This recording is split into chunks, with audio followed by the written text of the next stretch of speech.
follow up on a dramatic moment at the New Brunswick legislature last week. Dorothy Shephard delivering a handwritten resignation letter to Premier Blaine Higgs. Shephard leaving cabinet after voting to review changes to provincial policy for LGBTQ students. That's policy 713, which would now require parental consent for transgender and non-binary students under 16 to use their preferred name and pronouns. Other changes deal with universal washrooms and sports participation.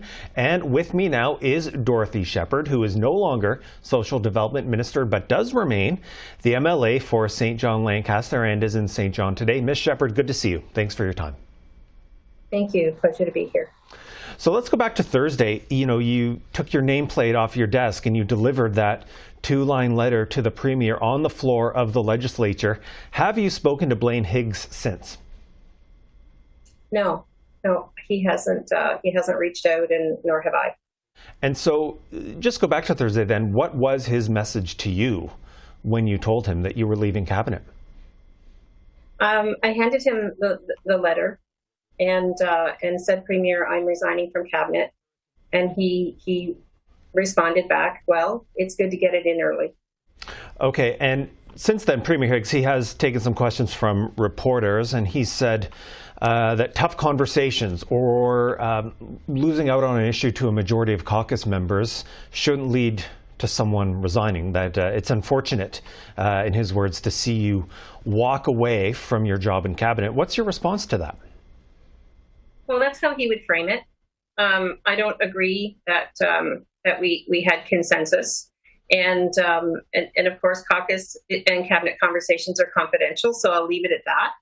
But I have never walked away from a difficult conversation, not ever.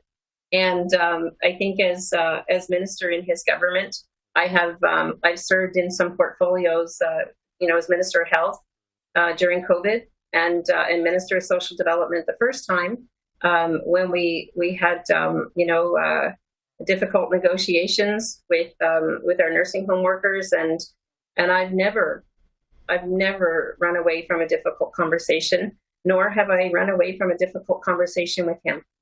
Now, I know you said last week that this decision was not just about policy 713. So what more went into your decision to give him that letter?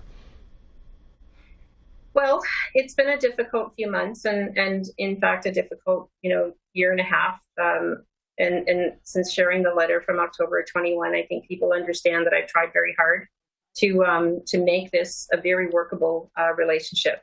And in the last couple of months, I really have felt that barrier after barrier had been put up in front of me to accomplish any of my work that I felt needed to be done in the Department of Social Development, important work. And if I can't move that work forward, then someone else needs to be there who he will let them take it forward. And so that's why I did what I did. Okay, you mentioned that letter. You sent this handwritten letter to the Premier in 2021, accusing him basically of not trusting anyone, of not wanting to engage with ministers, of destroying the team, in your words. So is it your view that this was the case with policy 713? As this evolved, and really I didn't look at that letter again until actually I had mentioned it.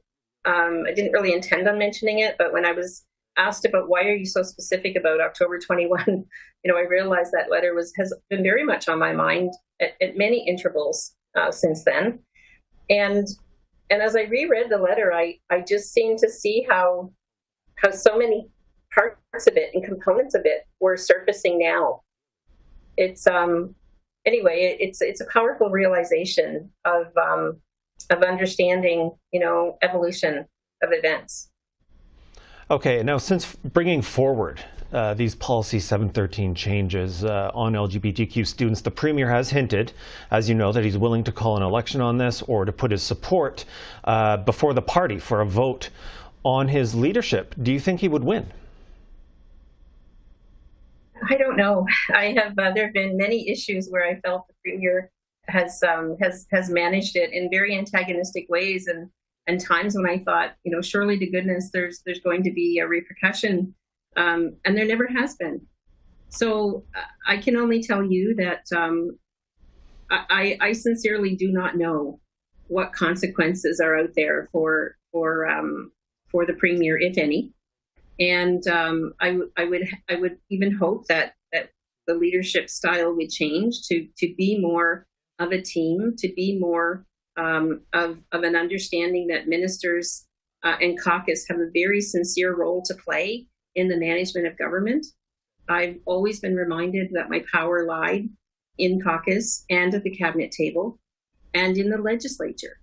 And, that really was very poignant for me this past week in understanding that the legislative chamber is a very powerful place. And that was why I made the determination to give him my resignation letter inside the chamber of the legislature. Okay, now there are some other ministers who joined you in voting to review Policy 713. Do you think more resignations are possible over the next few days or weeks? I can't speak for my colleagues. I just know that I felt that the barriers in front of me were to the point where I couldn't be effective anymore in cabinet and as Minister of Social Development. So I think it's obvious from the vote that there are individuals who have some concerns. I think that for the first time in a long time, we came together as a group, not something easily done in this government. We are all fairly segregated, if I could call it that. And so that's how strong of an issue this was. But at the same time, it brought forward enough, courage for some of us to come together to say, this not only feels right, we're hurting people and we have to stop it. Okay, so let me end with you on this question then on Policy 713. Obviously, the debate has been very contentious in your province. That motion did pass the legislature to review those planned changes. Do you think Mr. Higgs or his government will change course now?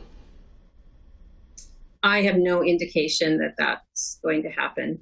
So that's why, part of this was really about my own reputation and how far was I going to allow conversations like this to go on without taking a stand. And so I truly felt that this was the strongest stand I could take. And I'm grateful for the support that I've received. Okay, we'll have to leave our conversation there. Dorothy Shephard joining us from St. John, New Brunswick. Thank you so much.